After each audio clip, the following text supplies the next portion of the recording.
What's up, guys? I'm gonna talk to you something quick since I'm out here messing with this. I'm actually switching everything back to one run instead of two. I got two runs, power and ground. But yeah, I'm switching back to one run because I don't need two runs anymore. Originally I had the two runs in here, so I had the base 8K in here, and that requires actually a minimum of one run of 2/0 wire, and I only have 1/0, so I ran two runs of 1/0. But I don't need that anymore, not yet, maybe eventually. But yep, we're switching back to one run. I just wanted to talk to you about corrosion right here that I noticed. I've cleaned this off once before. I gotta clean it off again. And I still have the lead acid battery under the hood. That's because it's 1,000 cold cranking amps and it gets cold as hell up here sometimes -20 or even colder even. But, yeah, and I haven't found any AGMs with 1,000 cold cranking amps that I would like to put under the hood of this thing, so I might switch it out when I go lithium, but for now I'm sticking with this lead acid under the hood. And a lot of this corrosion here is not due to this lead acid battery. Actually, yes, these lead acid batteries corrode, AGMs don't. I wouldn't be seeing this corrosion if I had an AGM. Well, it wouldn't be likely. It's still possible, but not likely. So I'm gonna let you guys know how to prevent this corrosion if you have a lead acid under the hood. And it's very simple. This is just regular OFC wire. You could prevent this corrosion by using thinned OFC wire. I got a spool of it down there I'm gonna use eventually, just not right now. So that thinned OFC will never corrode, okay? I shouldn't say never, but you know, shit happens, but it's not meant to corrode. There's this OFC will. But it's not, as I'm not corroding due to the wire not being thinned, and I'm not having corrosion due to this being a lead acid battery. I'm having this corrosion because this battery lug is nickel plated aluminum and my lugs are copper. So I could stop this corrosion by switching my battery lug terminal, not lugs, battery terminal out for a copper battery terminal or bronze. That would stop this corrosion immediately. Or it would stop any future corrosion from happening until this battery starts going bad. This battery is still good. It's a brand new battery. You see I got some on that back there. Over here on the power as well. Otherwise, my other option, well, the easiest option for me in my case would be just to switch this battery terminal set out for a copper or bronze one. That would allow me to keep these copper lugs. The other option would be to cut these copper lugs off and put thinned copper lugs. The silver lugs, right? They're thinned copper lugs. It's the mismatch of materials that is causing this corrosion here. So the only thing I can do without switching anything out is just keep an eye on it and clean it off. I'm not going to switch it out, not right now. It doesn't bother me enough to. I'll just keep cleaning it every few months. I'm not worried about it getting up into the wires just yet. It'll take quite some time to fully get up into wires. Right now it's just at the lugs and whatnot. And even if you are running thinned OFC and you got an AGM under the hood, I would still make sure you get the thinned copper lugs to go with your thinned OFC. That's gonna just, you know, prevent any unneeded maintenance. And if you have an AGM under your hood and you're seeing corrosion like this anywhere, it's not common at all. And you can, you know, mismatch like I am with the AGM and still not get corrosion for the most part normally. But you know, there's that little chance that it can happen. I will tell you, it is because you have your materials mismatched here, right? Corrosion does wear out your wire over time. It wears out your batteries. It puts strain on your alternator. So you do not want any type of corrosion at all. And it actually, your grounds and stuff too, it'll mess up your vehicle ground. Corrosion will. You know, you'll start seeing fluctuations within your charging system. And it is very little. You might not even notice it at first, but eventually you'll start noticing it. It will mess with your ground connections of your vehicle.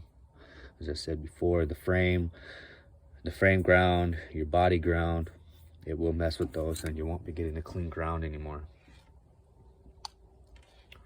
And then you'll have to go down to your frame where you get ground at your frame, completely clean it off and redo it. But it's not that serious for me, so I won't be doing anything other than just cleaning this off here. But you know, I'm out here right now, so I figured might as well tell some of you that might not know, that are experiencing corrosion, you know, whether you have just, you know, one run going back to, you know, a 500 watt amp, and you got corrosion under your hood and you don't like it. That's what you want to do to prevent that corrosion, is properly match your connecting points, right? Use the same material, or thinned copper lugs and thinned OFC. And if you don't have thinned OFC and you're just running regular OFC like I am, that's fine.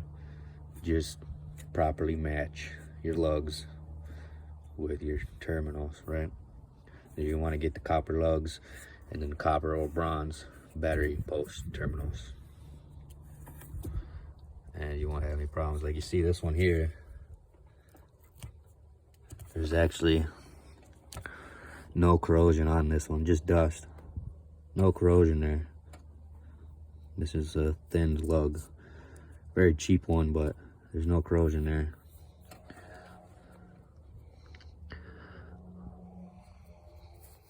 But you can see it here and over here, a little bit there, right there. See, there's no corrosion here either.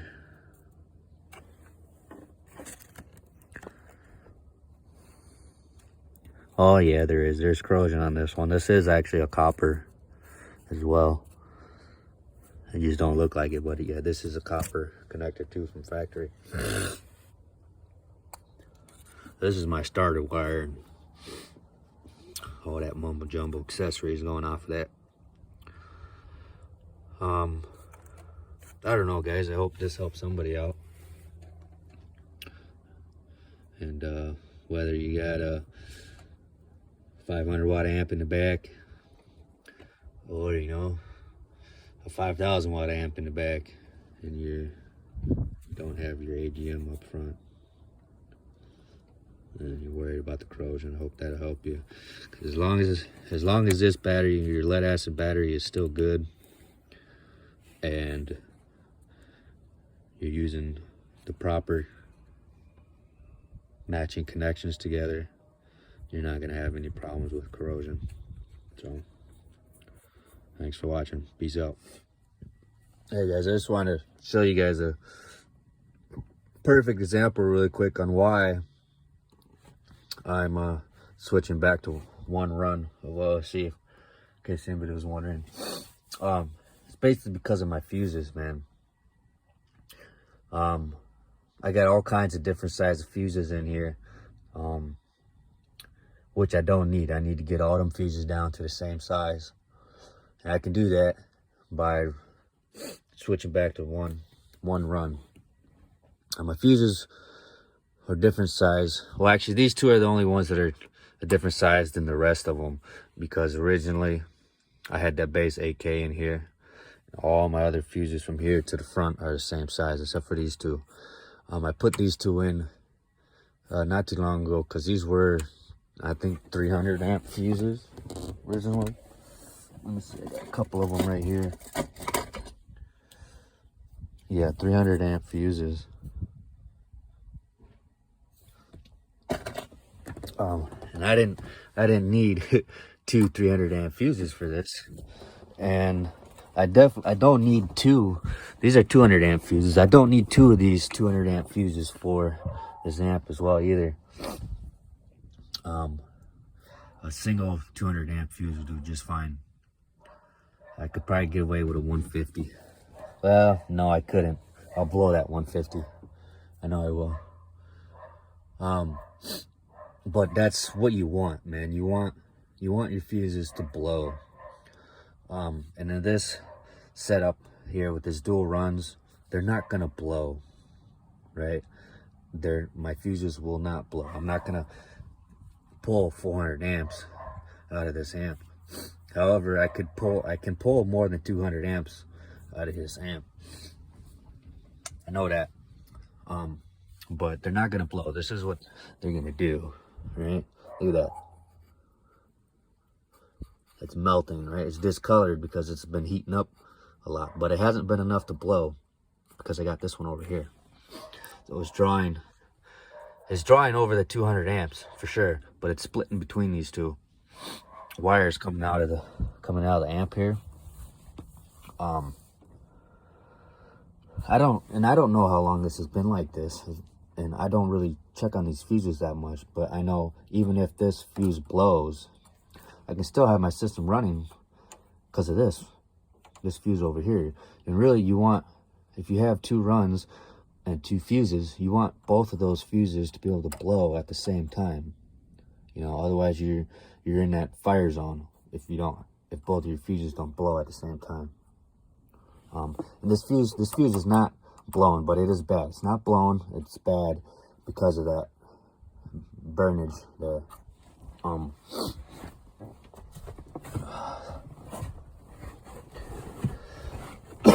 And I mean, a lot of people tell you, well, have all the fuses you want. There's no hurt in having extra fuses and stuff.